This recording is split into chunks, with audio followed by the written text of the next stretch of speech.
नमस्कार दोस्तों, मैं सचिन कुमार अपने YouTube चैनल एम विदेश के स्तर पर आपका स्वागत करता हूं। दोस्तों, यूपी बोर्ड एनसीईआरटी पैटर्न पर आधारित इंटरमीडिएट भौतिकी का हम चौथा चैप्टर पढ़ रहे थे। चैप्टर है वैद्युत धारिता, इलेक्ट्रिक कैपेसिटेंस।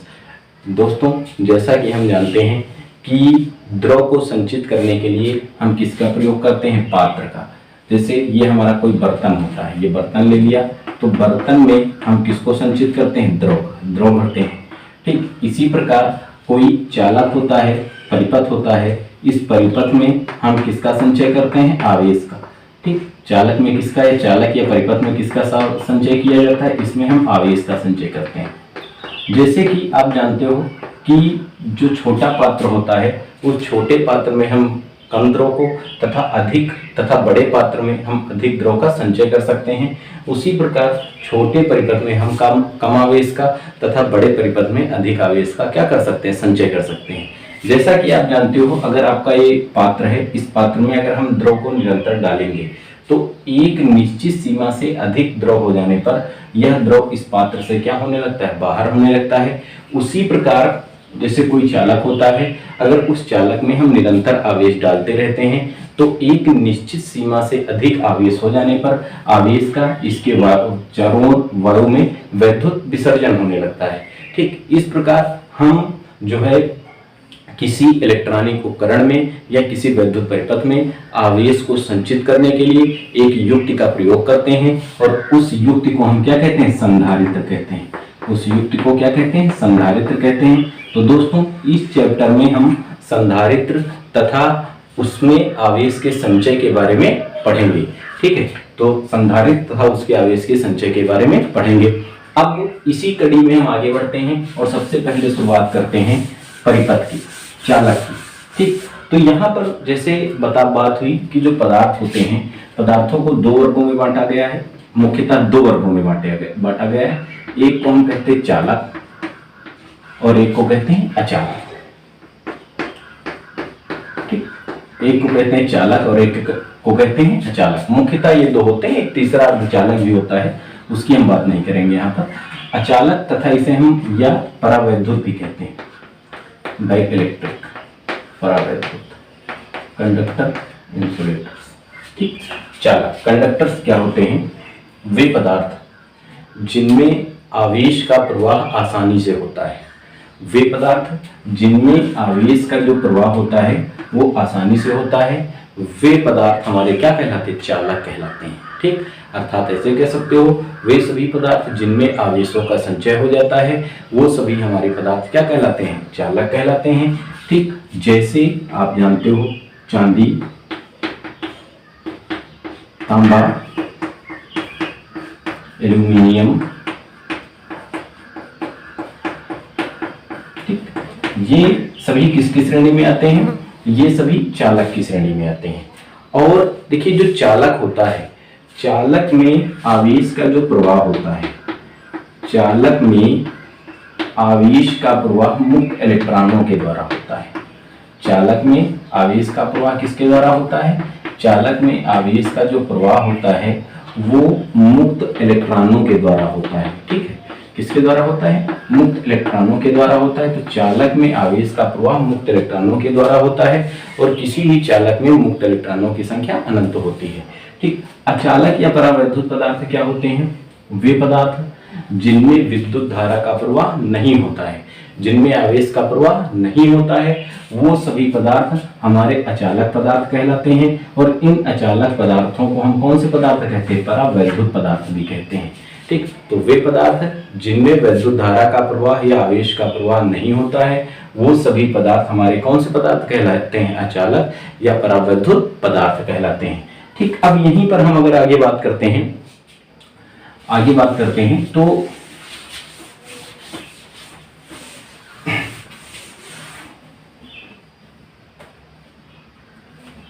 किसी चालक के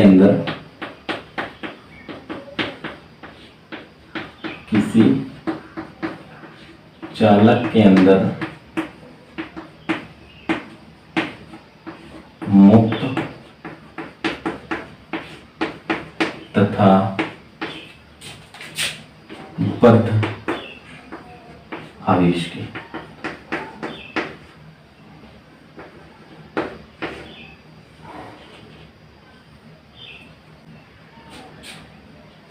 ठीक, आगे हम बात करते हैं किसी चालक के अंदर मुक्त तथा बद्ध आवेश की।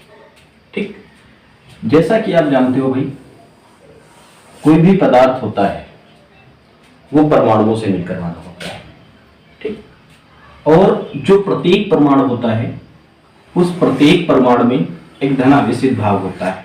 ये परमाणु हो गए, और इस प्रत्येक परमाणु में एक धनावेशित भाग होता है। ये जो धनावेशित भाग होता है इसमें हमारे न्यूट्रॉन और क्या पाए जाते हैं, प्रोटॉन पाए जाते हैं। ठीक, जो प्रत्येक परमाणु होता है, प्रत्येक परमाणु में एक धनावेशित भाग होता है, और इस धनावेशित भाग को हम कहते हैं नाभिक। क्या कहते हैं, नाभिक। और नाभिक में हमारे क्या पाए जाते हैं, न्यूट्रॉन प्लस प्रोटॉन। इस नाभिक में हमारे न्यूट्रॉन और प्रोटॉन पाए जाते हैं। इस नाभिक के चारों ओर कक्षाएं होती हैं। इस नाभिक के चारों ओर कक्षाएं होती हैं, जैसे हमारी कक्षा के हो गई, ये कक्षा हमारी एल हो गई, एम हो गई, एन हो गई। ठीक, तो इस नाभिक के चारों ओर कक्षाएं होती हैं, और इन कक्षाओं में जो होते हैं हमारे इलेक्ट्रॉन होते हैं। इन कक्षाओं में क्या होते हैं, इलेक्ट्रॉन होते हैं, जो नाभिक के चारों ओर विभिन्न कक्षाओं में क्या करते हैं, चक्कर लगाते हैं। और जो इलेक्ट्रॉन होते हैं, ये जो इलेक्ट्रॉनों की जो संख्या होती है वो नाभिक में उपस्थित प्रोटॉनों की संख्या के बराबर होती है। ठीक है, नाभिक में उपस्थित प्रोटॉनों की संख्या के बराबर होती है। देखिए, ये जो इलेक्ट्रॉन होते हैं वो नाभिक के आकर्षण बल के द्वारा दृढ़तापूर्वक बंधे होते हैं। वो नाभिक के आकर्षण बल द्वारा दृढ़तापूर्वक बंधे होते हैं। अर्थात कहने का मतलब है, जो कक्षाएं नाभिक के पास होती हैं उनमें उपस्थित न्यूट्रॉन, उनमें उपस्थित या उसमें चक्रण करने वाले इलेक्ट्रॉनों पर नाभिक का आकर्षण बल अधिक होता है। लेकिन जैसे जैसे नाभिक से कक्षा की दूरी बढ़ती जाती है तो उन पर जो होता है इलेक्ट्रॉनों का आकर्षण बल क्या होता है, उस पर नाभिक का आकर्षण बल कम होता है। अर्थात हम कह सकते हैं अंतिम कक्षा में जो इलेक्ट्रॉन होते हैं, तो अंतिम कक्षा में जो इलेक्ट्रॉन होते हैं वो नाभिक से उनकी दूरी अधिक होती है, और नाभिक से दूरी अधिक होने के कारण कूलामी बल हम लोगों ने पढ़ा है, F व्युत्क्रमानुपाती होता है 1/r²। दूरी जितनी अधिक होती है बल का मान उतना है, ये क्या होता है, कम होता है। तो अंतिम कक्षा के जो इलेक्ट्रॉन होते हैं उन पर नाभिक का आकर्षण बल बहुत नगण्य होता है, और वो जो इलेक्ट्रॉन होते हैं, वो इलेक्ट्रॉन अंतिम कक्षा के जो इलेक्ट्रॉन होते हैं, इन्हीं इलेक्ट्रॉनों को हम संयोजी इलेक्ट्रॉन कहते हैं।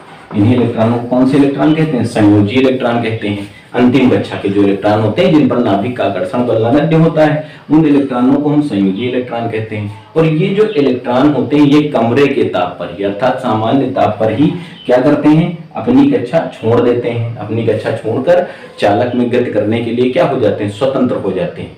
तो यही जो हमारे इलेक्ट्रॉन होते हैं जो सामान्य ताप पर या कमरे के ताप पर अपनी बंधन को नाभिक के आकर्षण बल से मुक्त हो जाते हैं और चालक में गति करने के लिए क्या होते हैं, स्वतंत्र हो जाते हैं। वही इलेक्ट्रॉन हमारे कौन से इलेक्ट्रॉन कहलाते हैं, मुक्त इलेक्ट्रॉन कहलाते हैं। और इन्हीं के द्वारा जो होता है आवेश का क्या होता है, प्रवाह होता है। तो ये मुक्त आवेश का कार्य करते हैं। ठीक, अब जो ये जो इलेक्ट्रॉन होते हैं जिस परमाणु को छोड़ते हैं, तो परमाणु को छोड़ेंगे इलेक्ट्रॉन निकलेगा। अब ये परमाणु कैसा हो जाता है, धनावेशित हो जाता है। और जो धनावेश होता है वो गति नहीं करता है, अर्थात वो अपने स्थान पर स्थिर रहता है। इसलिए इस आवेश को हम कौन सा आवेश कहते हैं, बद्ध आवेश कहते हैं।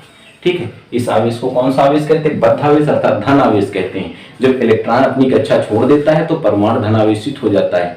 ठीक, और वही जो आवेश होता है धन आवेश अर्थात कौन सा आवेश कहलाता है, बद्ध आवेश कहलाता है। ठीक, तो किसी चालक के अंदर मुक्त तथा बद्ध आवेश क्या होता है, हम जानते हैं कि कोई भी जो पदार्थ होता है वो परमाणुओं से मिलकर बना होता है। प्रत्येक परमाणु में एक धनावेशित भाग होता है जिसे हम नाभिक कहते हैं। नाभिक में हमारे प्रोटॉन और न्यूट्रॉन पाए जाते हैं। प्रोटॉन पर धन आवेश तथा न्यूट्रॉन पर कोई आवेश नहीं होता है। नाभिक के बाहर कुछ कक्षाएं होती हैं। इन कक्षाओं में इलेक्ट्रॉन जो होते हैं नाभिक के चारों ओर क्या करते हैं, चक्कर लगाते हैं। जो इलेक्ट्रॉनों की संख्या होती है वो नाभिक में उपस्थित प्रोटॉनों की संख्या के बराबर होती है। ठीक, और एक बात ध्यान देना कि जो प्रोटॉन का आवेश होता है वो इलेक्ट्रॉन के आवेश के बराबर होता है, इसलिए परमाणु उदासीन होता है। ठीक है, परमाणु उदासीन होता है। तो ये जो नाभिक के बाहर कक्षाएं होती हैं, इन कक्षाओं में इलेक्ट्रॉन चक्कर लगाते हैं। तो जो कक्षाएं नाभिक के अत्यंत समीप होती हैं। भाई अब यहाँ पर नाभिक है, नाभिक पर धन आवेश है, इलेक्ट्रॉन पर ऋण आवेश है, तो ये विपरीत प्रकार के आवेश हो गए। इनके मध्य कौन सा बल कार्य करेगा? आकर्षण बल कार्य करेगा। ठीक, तो ये जो इलेक्ट्रॉन होते हैं ये नाभिक के आकर्षण बल द्वारा बंधे होते हैं। लेकिन जैसे जैसे नाभिक से कक्षाओं की दूरी बढ़ती जाती है, इन इलेक्ट्रॉनों पर नाभिक का आकर्षण बल क्या हो जाता है? कम हो जाता है। अर्थात जो परमाणु की बाह्यतम कक्षा होती है, उन बाह्यतम कक्षा में उपस्थित इलेक्ट्रॉनों पर नाभिक का आकर्षण बल क्या होता है? सबसे कम होता है। जैसे बाहरी कक्षा थी तो इसमें जो आपके नाभिक है, नाभिक के धन आवेश के कारण जो इलेक्ट्रॉन है, इस इलेक्ट्रॉन पर आकर्षण बल बहुत कम हो जाता है। ये जो इलेक्ट्रॉन होते हैं इनको अगर थोड़ा सा ताप दे दिया जाए, ताप के कारण इनको गतिज ऊर्जा मिल जाती है। तो जब ताप भी थोड़ा बहुत मिलता है तो इनकी गतिज ऊर्जाएं क्या होती? बढ़ जाती है और ये अपनी कक्षा छोड़ देते हैं। और अपनी कक्षा छोड़ने के पश्चात ये चालक में क्या करने लगते हैं? गति करने लगते हैं। और इन्हें ही हम क्या कहते हैं? मुक्त इलेक्ट्रॉन या संयोजी इलेक्ट्रॉन कहते हैं, जो चालक में किसका कार्य करते हैं? आवेश वाहक का कार्य करते हैं। अब जैसे आपको पता है कि किसी चालक से, परमाणु से एक इलेक्ट्रॉन जाता है, वो अगर इलेक्ट्रॉन देता है तो उसमें इलेक्ट्रॉनों की क्या हो जाती है? कमी हो जाती है। वो इलेक्ट्रॉन उसने दे दिया तो उसके पास क्या हुई? कमी। तो उस पर कौन सा आवेश आ जाता है? धन आवेश आ जाता है। तो ये जो परमाणु होता है अगर एक इलेक्ट्रॉन छोड़ता है तो इसके पास इलेक्ट्रॉनों की कमी आ जाती है और ये कैसा हो जाता है? धनावेशित हो जाता है। और ये जो धनावेश होते हैं ये चालक में गति नहीं करते, ये स्थिर रहते हैं। इसलिए इसके आवेश को हम कौन सा आवेश कहते हैं? बद्ध आवेश कहते हैं। ठीक है, ये बात हुई किसी चालक के अंदर मुक्त तथा बद्ध आवेश की। आगे हम बात करें परावैद्युत पदार्थ अर्थात कुचालक पदार्थ की। परावैद्युत पदार्थ आगे भी पढ़ा इसके बारे में। परावैद्युत पदार्थ, ठीक, परावैद्युत पदार्थ की बात करते हैं तो परावैद्युत पदार्थ वे कुचालक पदार्थ होते हैं, वे कुचालक पदार्थ हैं जो बिना वैद्युत धारा के प्रवाह के आवेश के प्रभाव को स्थानांतरित करते हैं। ठीक है, इनमें धारा का प्रवाह नहीं होता है लेकिन ये आवेश के प्रभाव को क्या करते हैं? स्थानांतरित कर देते हैं, बढ़ा देते हैं और घटा देते हैं।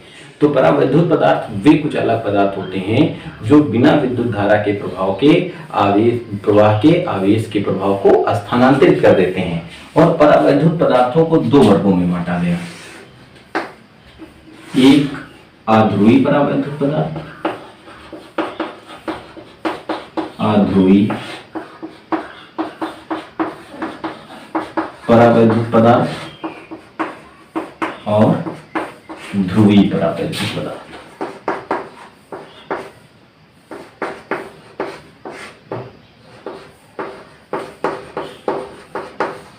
आध्रुवी परावैद्युत पदार्थ तथा ध्रुवीय परावैद्युत पदार्थ।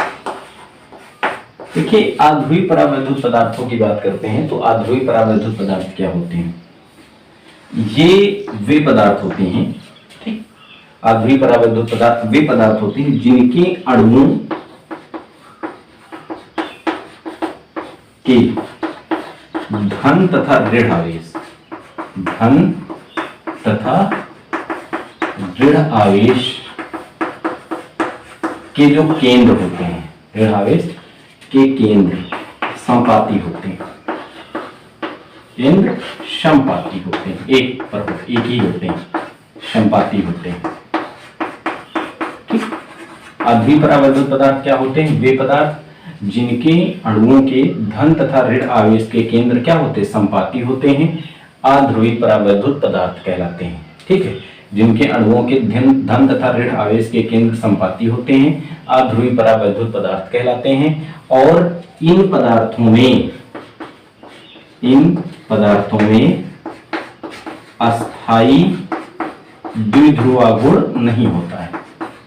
इन पदार्थों में अस्थाई द्विध्रुवा गुण नहीं होता है। ठीक है, इन पदार्थों में अस्थाई द्विध्रुवा गुण नहीं होता है। और ये कौन कौन से होते हैं? जैसे H2, N2, HCl आदि। ठीक, इनके धन तथा ऋणावेश के केंद्र परस्पर क्या होते हैं? समपाती होते हैं तथा इनके परमाणुओं में एक अस्थाई द्विध्रुवा गुण नहीं होता है। वे पदार्थ हमारे आध्रुवी परावैद्युत पदार्थ कहलाते हैं। फिर बात करते हैं हम ध्रुवीय परावैद्युत पदार्थ की। ठीक, जस्ट इसका अपोजिट हो जाएगा। ध्रुवीय परावैद्युत पदार्थ क्या होते हैं? वे परावैद्युत पदार्थ वे परावैद्युत पदार्थ जिनके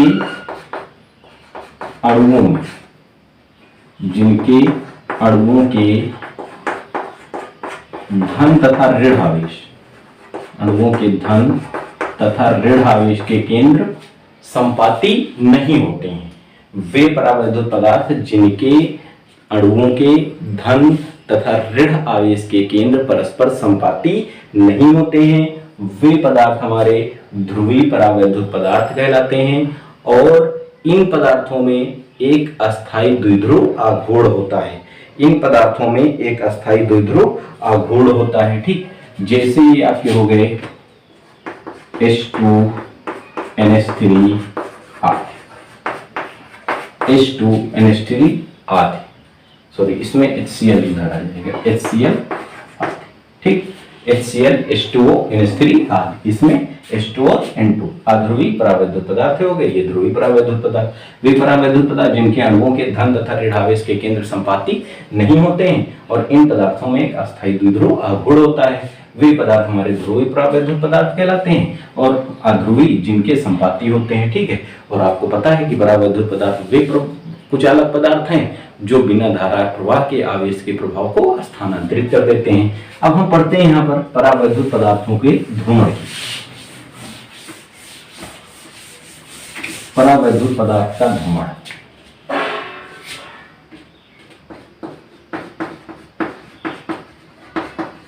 परावैद्युत पदार्थ का ध्रुवण, पोलराइजेशन ऑफ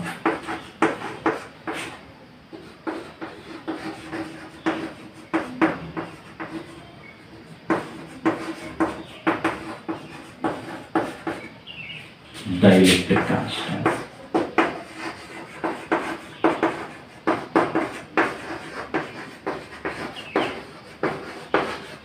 ठीक, पोलराइजेशन ऑफ डाइलेक्ट्रिक कांस्टेंट।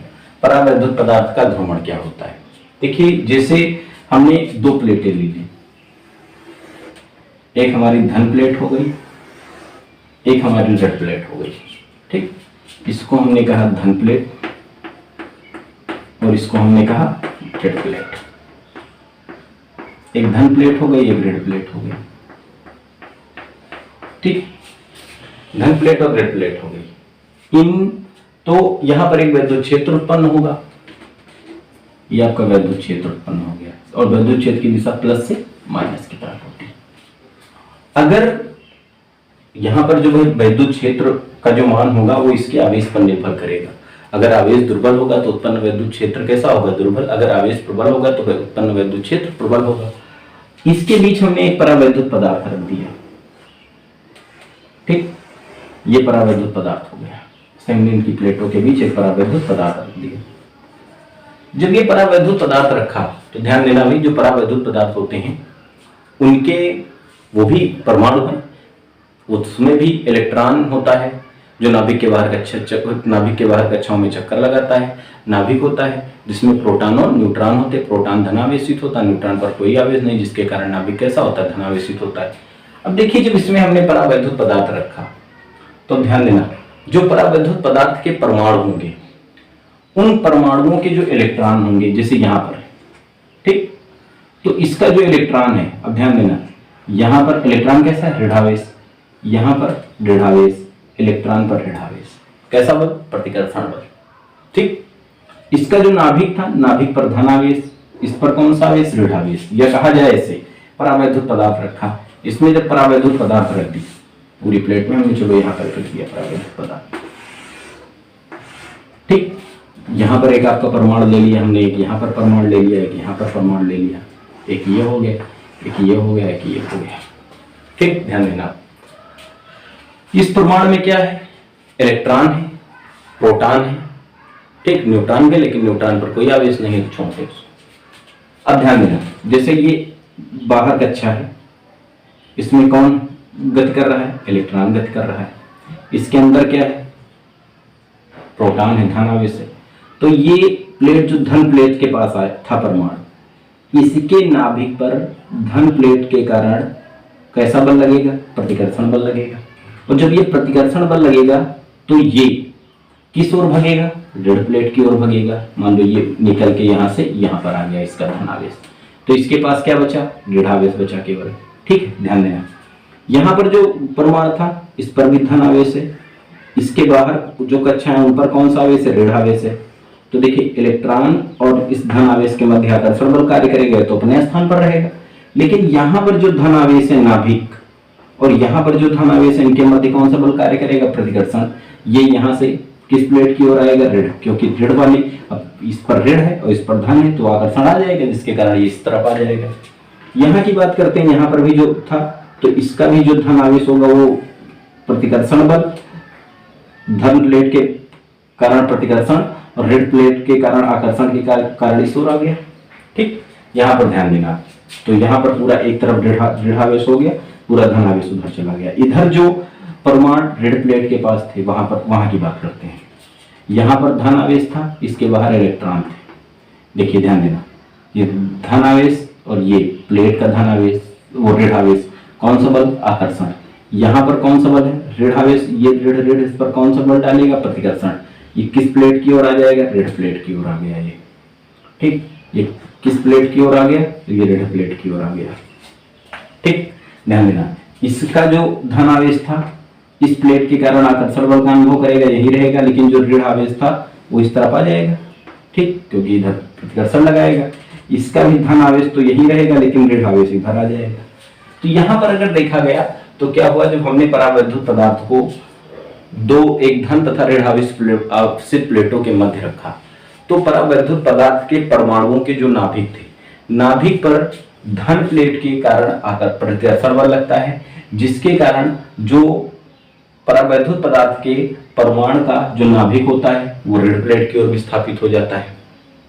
ठीक, और जो परमाणु का जो इलेक्ट्रॉन होता है उस इलेक्ट्रॉन पर प्लेट के ऋण आवेश के कारण प्रतिकर्षण बल कार्य करता है, जिसके कारण वो संधारित्र की प्लेट के किस ओर विस्थापित हो जाता है, धन प्लेट की ओर विस्थापित हो जाता है। इस प्रकार परावैद्युत पदार्थ का प्लेट जो एक सिरा होता है वो धनावेशित हो जाता है और एक सिरा क्या हो जाता है, ऋणावेशित हो जाता है। एक सिरा धनावेशित कैसा हुआ, एक ऋणावेशित कैसा हुआ, अभी हमने आपको बताया कि जो परावैद्युत पदार्थ का नाभिक होगा उस पर धन प्लेट के कारण प्रतिकर्षण बल लगेगा और ऋण प्लेट के कारण आकर्षण बल लगेगा, जिसके कारण जो नाभिक होगा वो ऋण प्लेट की ओर विस्थापित हो जाएगा और जो उसका इलेक्ट्रॉन होगा वो धन प्लेट की ओर आ जाएगा, क्योंकि उस पर आकर्षण लगेगा। ठीक, तो इस प्रकार क्या होता है कि जब हम परावैद्युत पदार्थ को किसी संधारित्र की प्लेटों के मध्य रख देते हैं, एक धन और ऋण आवेशित प्लेटों के मध्य रख देते हैं, तो जो परावैद्युत पदार्थ का परमाणु का जो नाभिक होता है वो संधारित्र की ऋण प्लेट की ओर विस्थापित हो जाता है तथा जो इलेक्ट्रॉन होता है वो संधारित्र की धन प्लेट की ओर क्या हो जाता है, विस्थापित हो जाता है। जिसके कारण क्या होता है और किस कारण और किस लिए विस्थापित होता है, क्योंकि आप जानते हो समान प्रकार के आवेशों के मध्य प्रतिकर्षण तथा विपरीत प्रकार के आवेशों के मध्य आकर्षण बल कार्य करता है, जिसके कारण क्या होता है, जो संधारित्र की परावैद्युत पदार्थ का जो एक सिरा धनावेशित हो जाता है और एक सिरा ऋणावेशित हो जाता है, और यह जो प्रक्रिया होती है यही प्रक्रिया क्या कहलाती है, परावैद्युत पदार्थ का ध्रुवण कहलाती है। आप समझ गए होंगे, एक बार और हम डिस्क्राइब कर रहे हैं कि जब हम परावैद्युत पदार्थ को संधारित्र की प्लेटों के मध्य रख देते हैं तो परावैद्युत पदार्थ के परमाणुओं के नाभिक पर संधारित्र की धन प्लेट के कारण प्रतिकर्षण बल लगता है, जिसके कारण परमाणु का जो नाभिक होता है वो संधारित्र की ऋण प्लेट की ओर विस्थापित हो जाता है और जो इलेक्ट्रॉन होता है वो धन प्लेट की ओर क्या हो जाता है, विस्थापित हो जाता है। ठीक, जिसके कारण क्या होता है, संधारित्र परावैद्युत पदार्थ का एक सिरा धनावेशित और एक सिरा क्या हो जाता है, ऋणावेशित हो जाता है, और जो यही घटना होती है यही घटना हमारा क्या कहलाता है, परावैद्युत पदार्थ का ध्रुवण।